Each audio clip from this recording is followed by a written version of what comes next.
Hello, everybody, and welcome to episode 5 of Ladies Wrestling Showcase. I almost lost count, but I'm glad I didn't. um, I'm your host, Astrid, here with my co-host, Mel Bao. How you doing, Mel? I am doing amazing, Astrid. It is a beautiful snowy day. It is not too cold. It is, well, I can't say it's warm because it's snowing because it's cold. But I just wrapped up viewing some amazing tournaments from Japanese wrestling, both NJPW and Stardom. I have got to say, I am exhausted from watching just amazing wrestling for the last month. But how are you doing today, my friend? I was going to say, you have the cold and I have the heat being here in Florida, even though it's kind of I'll chilly, trade but you. not really. So I like our opposite ends. No, I'm very tired too. A lot of work this week, but being that I like how, as we were brainstorming for the topics today, we had a topic in mind, and then so many things happened through the week and just changed our whole plans, but in a good way, though. I'm Mhm. glad at the same time that we have something different to talk about this week than what we have planned out, to be honest. Just because it brings up a lot of conversations. It's something that's fresh in the wrestling community. So I figured, being the ladies in the wrestling community, we can discuss it. And I know we've seen a lot of guys talking about it, and Mhm. it's like I'm getting tired of the male perspective at this point. So I'm glad Yeah. at the streamers we're talking about it. I did want to start with the newest story from today, with Sasha Banks dash Mercedes. For those of you that haven't read, I don't even know who had the original report this time because I've seen it so many times by now. But long story short, Mercedes is officially gone from WWE. Uh, she didn't renew her contract. Apparently, one of the reasons is that she wanted to get paid as much as Charlotte Flair and Becky Lynch. Hello, Ed. Thank you for stopping by. Hi, Ed. She said she wanted to get paid as much as Charlotte and Becky, and they were not willing to fulfill that, so she left. And apparently, one of the notes, or this report, along with the other ones through the whole week, is that not only she's going to be in Wrestle Kingdom, but she's going to be having a few days with New Japan and Stardom as well. So I figure you being an expert in that end of it, you can give us our perspective on that part. So like first to begin, it's just like, how do you? Ah, thank you. I don't Aw, have it on, but yeah, thank you. you can do the United um, Empire crown. That one works. not true. So you being like the New Japan expert, how do you feel thinking of like somebody with the name of Sasha Banks not only appears not as Sasha Banks anymore, but probably as Mercedes on a New Mhm. Japan or both a Stardom show too? It would be very, very interesting to see the capacity in which she would be used at Wrestle Kingdom, as the card has already been announced, and it looks like there's only going to be one women's match on the Wrestle Kingdom card, which is going to be Tam Nakano versus Kairi for the IWGP Women's Championship. Um, if Mercedes is going to be there in a capacity that she is challenging for wrestling, I would assume that she is going to be making her entrance after the conclusion of that match to potentially challenge for the IWGP Championship, which, let's be honest, I mean, like seeing Mercedes versus Kyrie would be absolutely insane. I feel that the attitude that Sasha has really kind of grown into as she's matured in her career would fit very, very well among the ranks of Stardom. Um, there's been some chitter chat that like they wanted her on like Bullet Club or something like that. To be honest, I mean, NJPW itself doesn't have a lot of women in their kind of thing. I think they have two women, Peter, who is just the Tokyo Pimps dancing bunny, and Miho Abe, who is essentially the muse to Tai Chi. They don't really do anything functional. That being said, we did see when the United Empire did start, we saw B. Priestley while she was still with Will Ospreay. I'm kind of getting involved in that. I would personally love to see women getting more involved in the NJPW kind of thing. So I wouldn't mind seeing her join a faction. I don't think it should be Bullet Club. But I think it would be cool to see her join a faction in NJPW and represent them in that respect. But on the flip side, with Stardom, I would actually really love to see her in the Stardom ranks for sure. She would do very, very well over there. Um, with a faction wise, I would almost think that she would actually fit very well in Queen's Quest, which is my personal favorite faction coming out of Stardom, headed by Utami Hayashi Shida. You got Saya Kamitani, who we spoke about on the PWI 150 list. You have Azumi, who I have praised the heck out of. Those two together could be Azumi and Sasha Banks could be one hell of a high-speed tag team. I think that this could be very, very good for Sasha Banks and her career. And it seems like she's been doing a lot outside of this also, if I'm not mistaken. Is that correct, Astrid? Yeah, I know she's been doing it. She kind of teased. Bailey had her recently on an Instagram live, so there's been people that's been recorded it, and there's little things she said, like I think she's like kind of a beauty slash makeup brand coming up soon. She already has a CBD company as well with somewhere there, so as it is, because they're really close friends behind the scenes.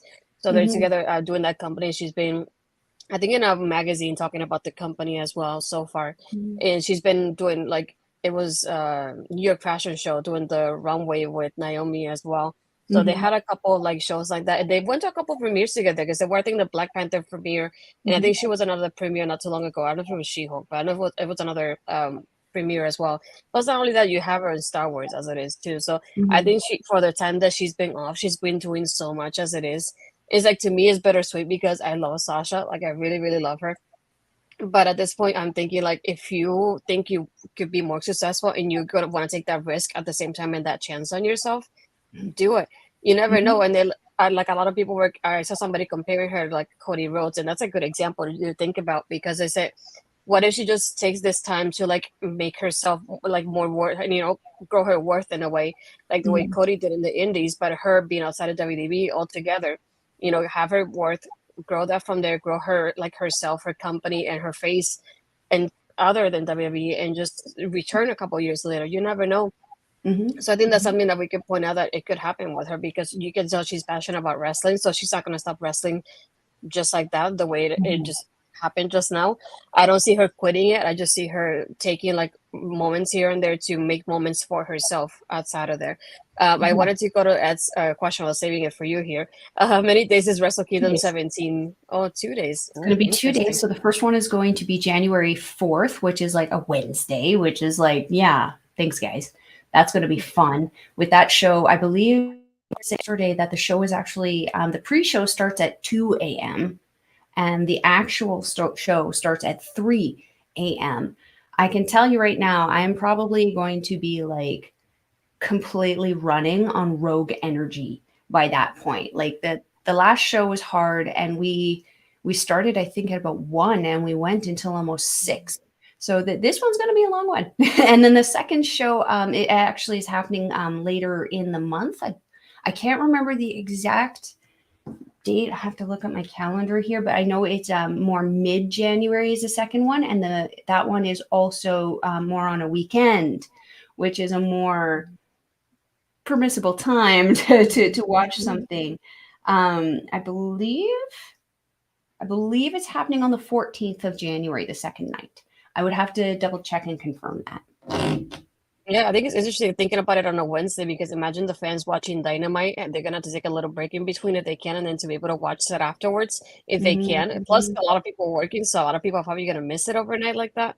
So I wonder how that we managed to secure a special guest for that night to come view with us, so I'm pretty excited. I wanted to go to hear Ed's comment. Sasha's mainstream appeal is overrated currently. She's immensely talented, but her desire to do 1 million things outside of wrestling will make her less valuable to some people. I know she's trying to do a good people. yeah, I know but it makes her name more marketable to everybody else on the market right now, right? Yeah, that's why I understand she's trying to do like a million things at the same time, but you gotta kind of have, her name is like hot right now, basically, as somebody outside of WWE. So might as well take advantage of that at the moment because you never know when the opportunities are gonna stop. So if you're gonna get that opportunity now, take it because you never know when it's gonna come around again. So it's something that I thought about for her at least because having her and do like so many things, I never thought of like her doing the CBD company, beauty line, New York Fashion Show, movie premieres. And I was like, holy crap, girl! I thought you were gonna be quiet for a while, but I guess not. I mean, I'm not gonna I'm not, let's be honest. Going to a movie premiere isn't a lot of work. You just show up and be beautiful, right? But you also got to keep in mind if she's doing a million things at once right now, how many millions of dollars is she making while doing those millions of things?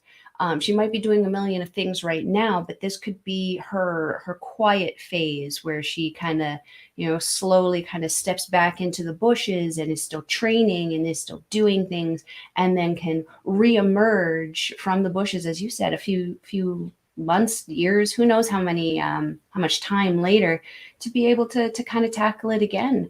I think this is just a new chapter for Sasha Banks. I don't suspect this is the last that the wrestling world is going to see of her, and I don't think this is the last that anybody else is going to see of her, because her putting her name out there, it draws attention to professional wrestling also while she's out there doing these other things. Because while we're freaking out that, oh my gosh, Sasha Banks is on the Mandalorian, everyone else is going, why are the wrestling fans freaking out about this girl? So it's potentially bringing in more fans for the wrestling, also maybe for the WWE, maybe for elsewhere, now that she's potentially going to be at Wrestle Kingdom. Yeah, and another aspect I wanted to also discuss is the fact that, well, not the fact, but like the point of in the report of like she wanted to get paid as much as Charlotte and Becky, and basically it came like she's not getting paid as well as they are. And it's interesting to think about because what aspect of her makes it that she gets paid less than them? Because if you think about it from their resume, Mhm. they all have been champions, they all have main events at WrestleMania, all the four horsemen. They have worked their butts Yeah. up since they've been in NXT, even now. So just it makes me wonder what else happened there aside from that. Because like I said, she's one of those Mhm. right now, she's one of the big names of like the people that have been there the longest now in the women's division, WWE. So just thinking about like how come she didn't get paid as much, is that it just brings me also to the conversation of not only is there a gap between her and the other girls, but the gap of like we have a lot of women that probably get paid a lot less than the guys do as well. And just Mhm. is bringing up that discussion as well of we Mhm. know most likely the guys are getting paid more than the girls. And it's always Mhm. been like one thing that has been brought up about having equal wages for them too. And it's like Mhm. a lot of the girls are just as popular as the guys. So I think they deserve to have, to get paid just as much as they do. So it's interesting to think about like the girls have they kind of they were brought up together from NXT up until now. So they came in around the same time. So why are two getting paid about the same and one's getting paid less? So I don't know, what did you think about that part? Yeah, the difference in wage is always something that I've never been a fan of within professional wrestling, because I look at the quarters and I say, okay, you guys are doing 26 billion a quarter. Mm, why are your wrestlers still struggling, and why are they choosing to do these outward things? Well, because they're getting more money. Something also we got to keep in mind is for the women specifically in this kind of line of business, in North America especially, we don't see it so much in Japan. They put more emphasis on the outfits than the overall appearance. But like the women in North America, when they're wrestling, they don't just have the pressure to be good in the ring. They have a pressure to look a certain way in the ring, because fans online will tear people apart for the slightest things. And you've watched watch-alongs with me. You know how critical I can be of certain things. But that's what being said, why is she being paid so less when the cost of maintenance for that societal standard or that standard within the company costs? Yeah, the guys have their costs that they have to also do too. The memberships for the gyms, if they have to go to the gyms, if they can't use the performance center, but like and the hair stuff too, sure. And the clothing, obviously, but these are all things that the women are dealing with on top of having to deal with hair and makeup. And as someone who's wearing a full face of makeup right now, I can tell you right now that the products on my face, I'm probably wearing at least a couple $100 worth of stuff on my face. It's not cheap to be Mandy Rose. It's not cheap to look like Sasha Banks. It's not cheap to look like Bianca Belair or Rhea Ripley, especially when she's got the black lipstick. It's expensive. So that that the money was like the negotiation for the money was a problem really does kind of bother me a little bit. I don't know a whole ton about this story or the WWE, but I do know that I don't like hearing that asking for more money when you're putting your body on the line multiple days a week for a company, I don't feel that asking for more money would be something that should be or would be a problem, especially again because of how marketable Sasha Banks is within the company. And I do see that Ed had mentioned a question in there. Is Sasha Banks marketable or is Mercedes marketable? Both of them are. You know, she has made both these names marketable for herself because the fans in the WWE want Sasha Banks back. They're asking for it. They're demanding it. They're clearly not getting it, but they're asking for it. Mercedes also in demand because look at all the million and one things that she's doing outside of professional wrestling. You know, Mercedes can pretty much market herself wherever she wants at this point, and she can be marketable. And really, all she has to do is show up because she really does seem to live the gimmick that she portrays. Yeah, it just like you said, thinking back of like all these factors, why is she getting paid less than the other girls and things like that, and it's just incredible to think about like when they have about, I don't want to say the same amount, but like similar amount of experience in what they have done as well, and it's like I said, it's bittersweet for me. I love Sasha Banks, and there's so many moments so far within Soul and with Damage Control that I would have brought her in with Naomi. And that's another thing I wanted to discuss as well, because a lot of people keep talking about Mercedes and then forget about Naomi.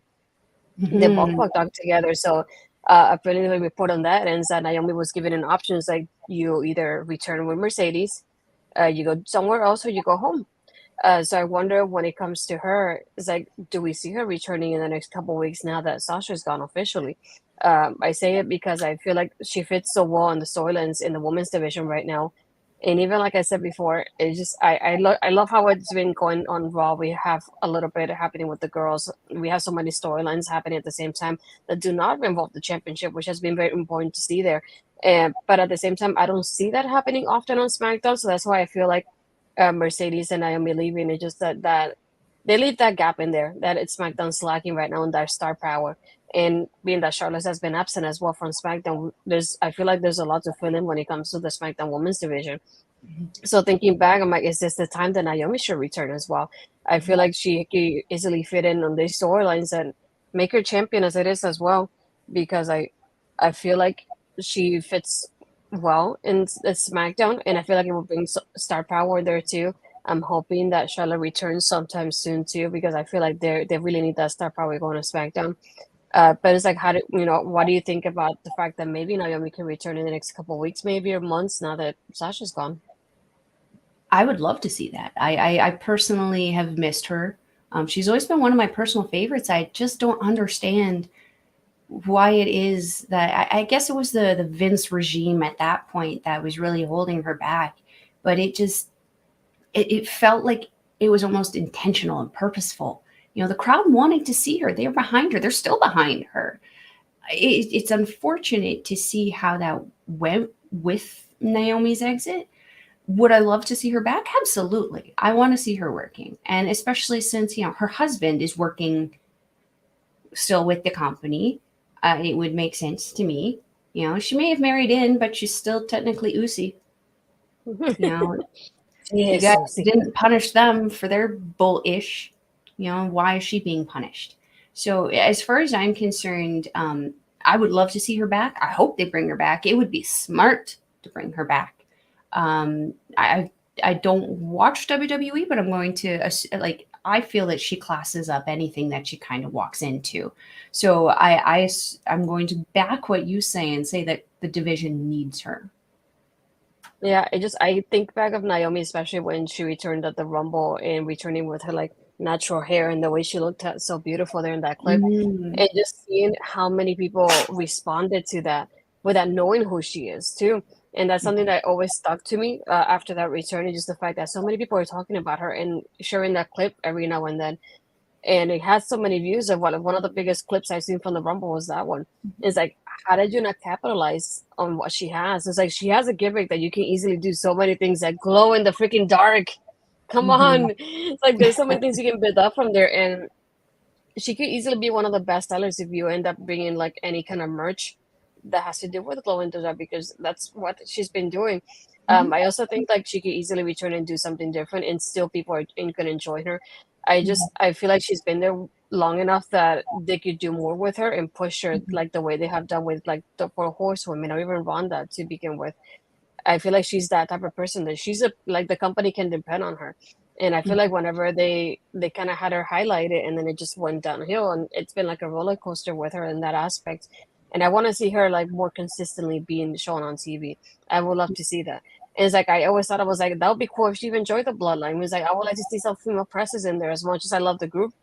I would like to see a female representation there. So I think that's Mhm. something that could be interesting to see as well, of like her taking over the women's division as part of the bloodline. Like imagine like making the bloodline even more important. It's like we took over, the heavyweight titles. We took over the tag team titles. Can we take over the women's title now? With like having somebody like Naomi join in with them. Mhm. Plus, like I said before, everything happening with Ronda. Not a fan of it. I don't mind having Shayna in there because they're close friends. But if it makes like Shayna will be champion later, sure. But this Ronda stuff is not it for me, and the way she's been like handled as a champion. So I Mhm. wouldn't mind seeing somebody like Naomi getting built up to defeat Ronda and be champion. And I feel like you can easily market her in such a way that people will be happy about it. And I feel like now, especially that she's been off TV for so long, whenever she returns, I feel like definitely she's gonna get that reaction from the crowd that we hope and Mhm. expect her to get. Like we saw, I feel like Tegan returning was like half and half because some people missed her, but some Mhm. people didn't know her as well because she wasn't there often when Mhm. she was in the main roster. And like I feel like now that people will see her more often, they will kind of like end up liking her. So that's why I want something to happen there. Like bring somebody in that will give that boost. And I'm hoping between her and Charlotte they will return soon to give that boost to the SmackDown Women's division. Mhm. Mhm. Um, 100%. yeah, another aspect that I wanted to discuss as well. I know it's kind of old news at this point, what Mhm. it feels like in the Western community, but I also want to talk about the Mandy Rose release. Mhm. Um, for anybody. I think everybody pretty much knows what happened at this point. I want to talk about different points of view when it comes to this, because I understand she violated a part of her contract, but I feel like compared to her male counterparts, I feel like a lot of guys do things that are worse than what she did, Mhm. and they barely get punished, and they get championship matches, and they don't get anything negatively, like they don't get affected in Mhm. that way, versus she did. It's I knew, and I have Ed in the comments to even say it too. When NXT ended, and even when the show started, when they announced the women's championship match, I kept thinking this is strange, and I had a feeling that it wasn't, what I hoped it would be. And then I trust me, I'm a Roxanne fan, but having Mandy lose the way she did after such a like iconic reign, it felt really disappointing as well. It Mhm. just like I said, just having it at a random NXT night, not even advertised ahead of time, it just happened during the show. And I feel like this could have led to something happening closer to WrestleMania and kind of boosted the women's division and NXT in that aspect. So it was very surprising to see not only that we get Mandy losing the championship on Tuesday, but then getting released on Wednesday. I feel like it's one of those things that she could have easily been suspended beforehand, or even been told like we're gonna get you off TV for a while we discuss how we're gonna deal with this forward. And then whenever we're both in agreement, like as a company and her as an individual, then we'll continue to bring her back on TV. But I don't want to say upsetting, but it's just upsetting to see a woman being like treated the way she was. It Mhm. just, like you said earlier as well, just like it makes you think, like, why is it that the wrestlers have to tune into other ways to earn their money? It just Mhm. shows you that they're even getting treated as independent contractors is not enough. They need to do better when it comes to like the way they treat them and the way they get paid. So I wanted to get your thoughts on it because I know I got to talk about it with Ed on Wednesday a little bit, but I haven't Mhm. heard your thoughts about the Mandy situation. Yeah, it's a very interesting situation because myself, I've worked in a larger business, so I've had to deal with contracts and stuff like that. I understand the importance of them, and I understand that they're binding. You know, they're a legally binding contract. That being said, though, I do feel that how this situation, in particular, on the outside looking in and not knowing so much about it, just putting that out there. It feels like a very disappointing way to deal with a situation that, when you look at the grander scheme of it, was something so minuscule on the scale of severity of the things that certain people have done within that company. And you'd mentioned, the beginning there, that the male counterparts aren't very punished as well as this. Velveteen Dream was doing a lot of bad ish in this company. He was still signed with it for months while they investigated it. I feel like, when you have something to do with children, you need to not sit there and still pay the guy to be a part of the company. That should have been an immediate dismissal. It wasn't. It was a very obvious, male support there. Then we go to the Usos, who both have DUIs. One recently, and they were punished for that by being not only given another title that to add to the one that they already had, but now they're the longest reigning champions, aren't they? Mm-hmm. Like, that does not seem appropriate for potential attempted murder, essentially. Like, what would have happened if one of them had, goodness forbid, hit somebody and hurt themselves or somebody else? And like the list goes on. You can see there's so many things and examples. Randy Orton is an example. Jimmy Snuka, another example. Even Bray Wyatt has had a DUI. Like, it's just, there's so many things that just do very obviously get swept under the rug. But then you have a situation like this with Mandy. You had the situation with Zelina. You had the situation with Lana. Why? Again, going back, it is expensive to be a woman in their position, not just in general, like in their position, because of the standards that they are contractually obligated to uphold to. Mandy Rose doesn't want to wake up every day looking like Mandy Rose. She has a lot of work to do to look like Mandy Rose. And that costs a lot of money. And it bothers me. It seems like a very shotgun reaction here, because again, I do understand, Mattel had an issue with the contract. Oh my God, nipples. You know what, guys? Ken dolls have nipples. They always have. I'm just putting it out there. I've never been offended by it. Goodness forbid. Put them on your Barbies. Like, or even better, start putting out toys that actually look like the people that you're actually putting out there. Like, that would help us a lot. Like, this was a dumb decision. It was a shotgun decision. I think that it should have been treated in the same way that Velveteen Dream was. And that it was, as you mentioned, take her off TV, reprimand her for 30 days, tell her she's not getting paid for 30 days, do something to satisfy the shareholders in Mattel. But something tells me they didn't want her fired. Like, I feel like Mandy Rose would be a marketable person for them. I don't understand why the gun was jumped on this, because again, there's other ways to punish, and again, on the scale of severity, having a side boob is certainly a lot less severe to the children than weaponizing a car when you're not okay to drive it. It feels like a different, it doesn't feel like this is what the problem is based on the reaction. I feel based on this that there has to be more, because it's just not justifiable to me. Yeah, and like the reports were saying, they already knew that she had the website that she was putting the content on, so they had knowledge of it. They just, I guess, between the fact that she filmed a couple of things on where they was booked at the moment, and so any locations that were in, and then they mentioned that the content was getting too strong for what they had. But at the same time, if you think about it this way, they probably wouldn't have known unless that person not leaked it. Somebody leaked her footage, which is something that I mentioned with Ed when we discussed it on Wednesday too. Is when you're on the website, before you even subscribe, there's a big disclaimer, like a big paragraph, is long. It basically tells you this is something that if you see it, you don't share this content outside of this website. So I feel like if she's able for some way find out who leaked it, she can actually sue them for doing so because they were not supposed to do that to begin with. Um, like I said, I understand that the content was mature, like very mature.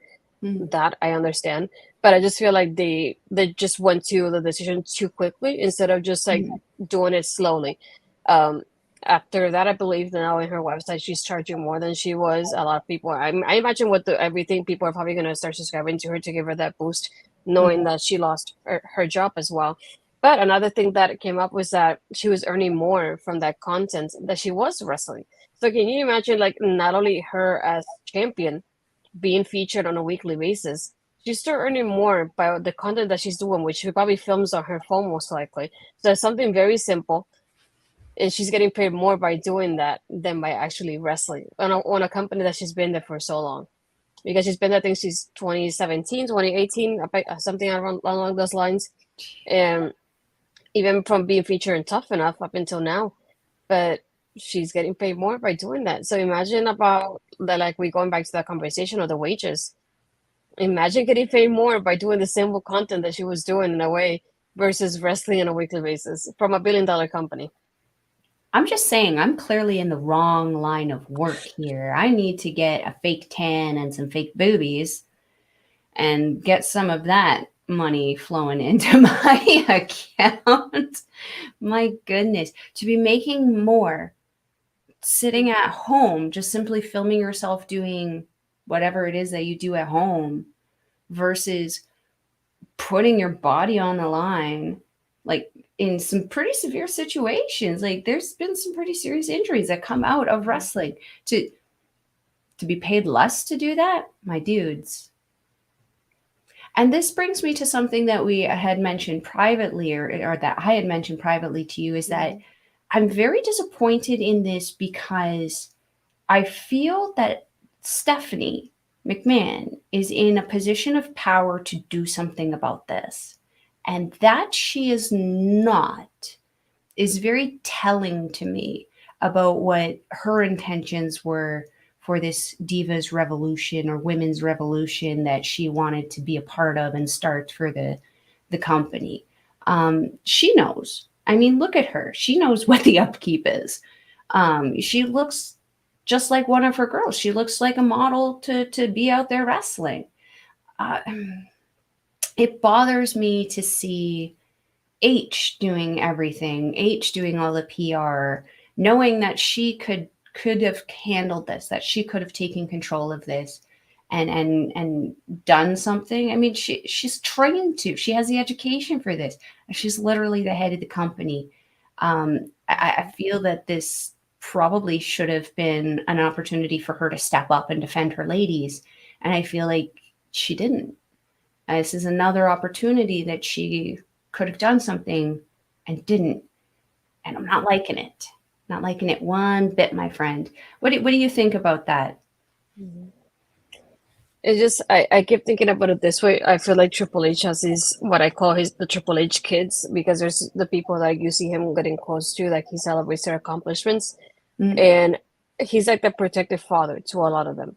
And I wish like Stephanie would had a similar role with the ladies. It's like you don't have a lot of ladies in your roster compared to the guys, so it's like protect them in any way you can, because I feel like the guys get more protective in that aspect. So I feel like Stephanie could step up and be that leader behind the scenes that Triple H is being to a lot of the NXT kids that he had.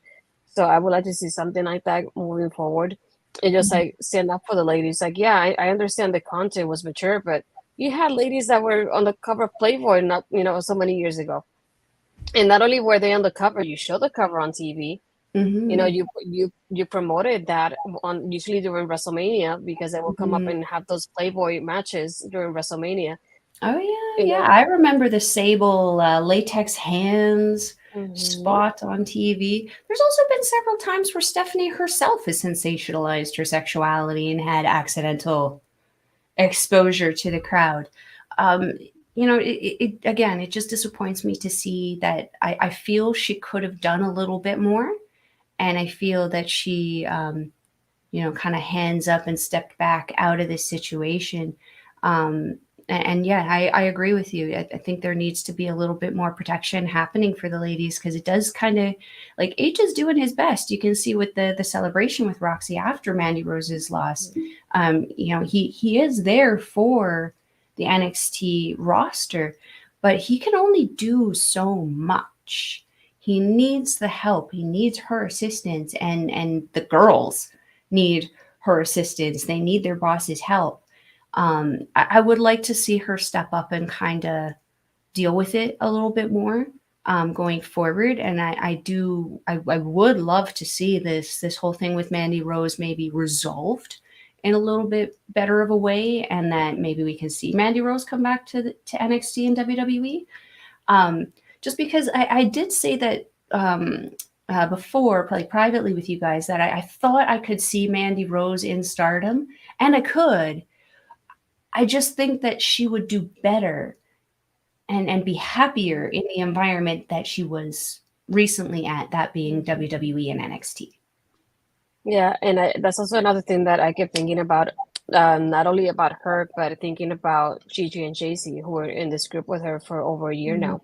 Is I hope that even though they were not part of this, because it's something that was her personal choice and her personal content, that were not involved in any shape or form, I hope they don't get punished for it, because I feel like the girls have been doing so well as a team in NXT.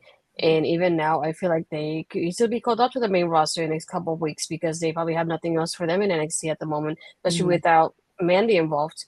Mhm. So I definitely, like I said, I want them to have bring that to the women's division, give it a little bit more boost, and bring new faces, and that's something that SmackDown needs. So I would like to see them go on to SmackDown, but I just hope they don't get negatively punished for something they were not involved in just because they were associated with her on screen. Um, Mhm. but yeah, that's something that I also thought about going forward. But another thing that I was thinking about too, just like about Mandy Rose's future, because she could easily just keep making that content. She was obviously making more money in WWE than she was doing that. But I thought about her in like wrestling altogether. It's like, Mhm. where could we see Mandy Rose if she does decide to keep wrestling? There's been like back and forth about how many, like, the days that she has after her contract, whether she has 30 days because she was in NXT, or does Mhm. she have 90 days because she was in a main roster talent in NXT, but not necessarily an NXT talent like a lot of the girls on the weekly show. So to give Mhm. her more or less time, between she has between 30 to 90 days that she will not be on screen in another company. But you being an outsider, for example, from your point of view, where could you see Mandy Rose going forward after, let's say, this 30 to 90 days are over? In what company do you see her if she does return to wrestling in any shape, way, or form? Because for me, I could see her fitting into Impact. This is the only company outside that I could see her going and fitting in there as well. And that's something I believe it was either Bully Ray or Tommy Dreamer that mentioned it in Busted Open. They said, I bet you if Tony Khan is not going to open his wallet, we know that Impact might do that and just capitalize on her name, and being that her Mhm. name is going to be, people are going to be talking about her after whether the 30 or 90 days are over. So just Mhm. thinking from your aspects, like, where could you see Mandy Rose going forward in wrestling? I mean, to be honest, I would like to see her stay in the North American kind of area, not just because um, I want to keep Stardom off of off of some radars, but because I feel her style would fit a lot better in the North American. I feel that she'd be more marketable and bankable in North America than she would in Japan. Not to say that she wouldn't be able to hang there. Like I had mentioned privately, I thought that she would actually be able to have a great match with Saya Kamitani, because Kamitani is just one of those girls who, she's very good at correcting things on the fly if something does go wrong. And she's very, very good about making things look absolutely over the top extravagant. And I feel that that would probably help Mandy Rose quite a bit. Um, in regards to North American, though, I think Impact would probably actually be the best place for her. Um, I feel that there's some talents that she could probably feud with really, really well in there. I would love to see her tangle with Giselle Shaw. I feel like that could be a battle of the beauties, battle of the diva there. I think that would be really, really fun to see. I feel like Diana could probably actually bring some stuff out of her too, and even Tasha Steeles. So I think that if we look at the rosters, I think that she would probably do very, very well there. Just because I feel like Camille in NWA would probably destroy her. Yeah, we like Mandy enough that we don't want her to die. Let's just say it that Yeah, way. yeah. I mean, but Yeah. how pretty of a tag team could that be, though? Camille Mm. and Mandy Rose, those bombshell blondes that are just absolutely jacked. That could be a good tag team too. So maybe NWA could be a place for her, or Yeah, maybe she that's could true. be in the Impact zone and be a way for Camille to segue into there. Yeah, because I was gonna say, based on like the recent comments from NWA, I would try not to be a woman in NWA at the moment. But at Yeah. least with places like Impact, you have the liberty of not only being an Impact, but you can do outside dates as well. So I think that would Mhm, be something for her, and give fans an opportunity to actually meet her as well, like outside of mhm, WWE, which is even more difficult to like see her. mhm, But I think about also the way we were talking about Mercedes, just talking about Mandy as well. She's mhm, somebody that could be not only she marketable as it is, but she has already so many projects, even one working for WWE, because she has the Mandy's Donuts that she has with Sonia Deville. She mhm, has, I know, like a workout app that she has too, plus her content. And I don't know if she had some kind of clothing line, something along those lines too. mhm, So she already has had projects before, even while wrestling. So I can mhm, just imagine how the bus is gonna be when her time it's up for her to show up on TV somewhere. So it's like imagine I never thought about her in AEW though as much as I would like to see her with Soraya and like returning in that aspect because they were together for a little bit. But I mhm, feel like for me, I could see her more impact than with the girls there, and I mhm, feel like the girls have such a good like supportive locker room there because of the talent that we've seen on Impact, and people like Diana who could easily just like help her improve. I know mhm, she, going to NXT for her was probably a risk, but at the same time, it was a great risk because not only she was able to just bring something new to her name and just show off like she can hang with a lot of great people in the ring. It just when I think about it from a fan aspect, that like watching her on a weekly basis, not only did she improve, but thinking about this historic title and if she had, imagine like having the title for what 413 days I think it was before she lost it, mhm, having the third longest NXT Women's Championship reign in NXT, and just sad at this point, or even like just bitter, just thinking like this is how it ended, and just so suddenly like this, and just like mhm, I knew Roxanne was gonna be champion eventually. I knew that she was getting built up to be that champion. I mhm, just expected it to happen more towards WrestleMania weekend to give us a little bit more built up in the last couple of weeks. So it mhm, just at the same time it's disappointing that it happened the way it happened because I also wanted Roxanne to win the championship on a big stage and have that being highlighted, whether mhm, towards a pay-per-view weekend and get that aspect of it. But at the same time, I'm happy for Roxanne being a fan of hers. Now she's champion. I know that the way she has been built up, I hope she has a longer reign than Mandy. I would like to see something like that happening. I feel like it's not often that you see longer reigns back to back, but I would like to see something like that with where Roxanne, not only but because I'm a fan, but also because it will give you like that tiny girl, that kind of underdog feel to her, and like having her go against so many people and and defeat them. I think that I would like to see something like that in my TV. But like I said, I'm happy for Roxanne. She's a role model to not only young girls because of her age, but like Latinas as well because of her background. So I think it's just she's a great choice to also replace Mandy. I don't know if you were able to see that. I don't know if I sent it to you, but even just seeing that clip of like Mandy, I'm glad at the same time she did what she did because I feel like the crowd showed her a lot of respect even when she lost the mhm, championship and without knowing she was released too. Um, mhm, it just seeing the crowd just chanting "Thank you, Mandy," and the way she bowed down to them, like she knew that was the end for her somehow.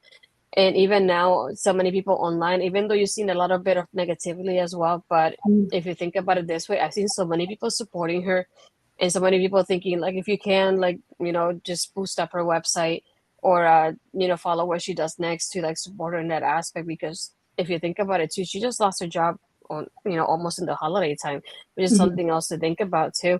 But I'm just hoping that she stays motivated enough with the support from the fans to keep going, whether she decides to go back to wrestling or just keep going with her outside projects. It's just a wait and see. But I don't know if you had any final thoughts about the Mandy situation. No, I feel that we both got out enough of what we felt about her, and myself not being a regular WWE watcher, I do kind of feel like a little blind to the situation, and because like the last time I had seen Mandy Rose was when she still had the collar thing around her neck, and she really wasn't really was not that good. Huge improvement for her now. I mean, look at her 400 plus day title reign. That's something. Um, yeah, I don't have a ton to add just because I feel like I would be rambling at this point. Yeah. What a conversation today, Astrid. The Yeah, I think it's ladies are also in the important, news. yeah, yeah, to ladies being discussing, how we feel as ladies, and it's something that Mhm, you think about it from your aspect, like it can happen to not only her but any lady whatsoever. Because we had, like you said, people like Zelina who had a similar website, but Zelina had it. She said to share cosplay content, so her content was not as close in any way to Mandy's. mhm, But imagine thinking like telling them it's like you can't do this because you're an independent contractor, when they should have that liberty to do things like that. And that's why in that aspect I love in what AW lets people their roster do, because they get mhm, to do outside dates as well, just like Impact does. They have the mhm, Twitch and they have the OnlyFans and things like that. It's mhm, just, even as a contractor, I think they're people. They should be allowed to do as many jobs as they can. It's like me, if I want to get a second job, my first job can tell me I can get a second job and vice versa. So I mhm, think about it in that aspect. It's like you can't limit what they do in that. If they want to have more jobs, more projects, that's up to them. And not mhm, only I think about it this way, but it's just I'd rather have that second job and that you can get built up and you can build your brand and build your name from it in some way, shape, or form, because you're not going to be wrestling forever. So that way, mhm, whenever you decide to either retire or something like this happens, like when she gets mhm, released, then you have that backup plan of like, this is what I want to do going forward. Because mhm, I feel like a lot of people don't think, but when it comes to wrestling, you need to have that backup plan, because physically you can't be wrestling forever as much as you want to. So you always need to have that, that thing of like, I want to do this next, and kind of have the list of goals of the projects that you want to do next, and build your name up in somewhere like WWE so people get to know you and your brand. But then whenever you decide to walk away, then you have something else to fall back on, which is very important as well in wrestling, because a lot of people don't think about that. mhm, mhm. And that's something that we gotta also keep in mind when we're going to some of these like local shows and seeing some of these old legends coming out. They might not necessarily be wrestling because they necessarily want to be. They might physically be just, completely shot. But wrestling doesn't give you a pension. And if you got to pay to go through life. If you have to pay through for everything, once you stop wrestling, that's when the money stops. So you're absolutely right. A lot of wrestlers now are really showing that they're getting that backup plan, because there's also the potential that they could get hurt and that could end their career. Goodness forbid we have another draws situation, or somebody breaking something and they can't work for how many months, or a year or whatever. That's a lot of money that they're going to be out. And if they're injured, then on top of that, they have to pay for the injury Mhm. treatment if they're not Canadian. So that's Mhm. it's always something that we got to also take into consideration with all of these wrestlers, not even just the ladies, but especially when the ladies are having to Mhm. pay to look a certain way. Mhm. Yeah, before we head out, I wanted to let everybody know I'm gonna be rating Women's Wrestling Talk in just a few minutes. But before we do, what do you have going on this week? Now, where can the people find you? Oh goodness, I am finally coming to the end of our, as I mentioned, our tournament kind of craziness here. It is Friday, right after the show here. We're actually going to be dropping our latest edition of the December 14th show, where we showcased the NJPW's World Tag League and Super Junior Tag League finals, where we saw Bushimon and Aussie Open fight for the World Tag League title, championship trophy things. And we also saw Leo Rush and Yo taking on Bullet Club's Ace Austin and Chris Bay. Really, really great show. You guys want to check that out. I'm also going to be posting the third episode of Melball's Mix right after we get off of here. So you want to check out that. Me doing some kind of shot of alcohol that knocks me on my butt for a few days. Next week, Andre and I are going to be catching a live show. We're going to be catching the Top Talent show and releasing a Chop Talk on the following Friday with that. Otherwise, we are going to be good for the holidays. Thank Goodness. If you're wanting to follow me on Twitter, you can find me at Collins Melball. If you're wanting to follow me on Facebook or Instagram, you can find me at Melball Collins. You can also follow my NJPW and Stardom Wrestling Talk at Andre and Melball's Wrestling Talk. Look at that busy lady now. Look at her. So busy. For me, you can find me Tuesdays when taking over with Ed, talking about NXT. So this is the week when we get the follow-up from Roxanne winning the championship. So that should be exciting to open the show. And also this week, just like Mel was saying, she's going to the Top Talent show. My co-host Cody is skipping my show to go to that show to meet Masha and Josh. I'm jealous, but I'm also kind of bittersweet towards him going there. But as much as I hate him leaving me for one day, I'm gonna have Ed for one night only do an Impact with me as well. So we're gonna have a double dose of Ed and my stuff for this week. So Ed is gonna be talking Impact with me. So that's gonna be exciting to have him watch something that he hasn't watched in a little bit and see his reaction about the show. So I'm looking forward to that too. You can find also my my NXT review on Women's Wrestling Talk on their website, which I probably be writing today or tomorrow, most likely. But yeah, other than that, you can just go on my socials and you can find everything. Just make sure if you're on Twitch, if you can subscribe, that will be pretty appreciated. But either way, you can follow the channel to support, and that way you get alerted when we go live and do things like this. And if you're on YouTube, definitely subscribe. It's free. It's not going to cost you anything to do so. And you can go back and watch our past episodes there and making an impact there. And my Astrid Ass as well. Working on a couple of things. I just had 3 interviews I had to reschedule. So hopefully soon I have something up for Astrid Ass. So definitely be patient with me when it comes to that. It hasn't been easy trying to find people to interview. But I'm loving what I'm doing and loving the content of like how I'm doing something different almost every week with everybody that I'm working with. So that's exciting as well. But yeah, we appreciate all the support. But I'm gonna head over and start setting up the raid for Women's Wrestling Talk and what they have going on. So thank you everybody for watching. We'll hopefully either be live or recorded. We'll see how that goes 2 weeks in the next 2 weeks. So we'll figure that out sooner or later. But thank you so much everybody for the support. We'll see you later. Bye.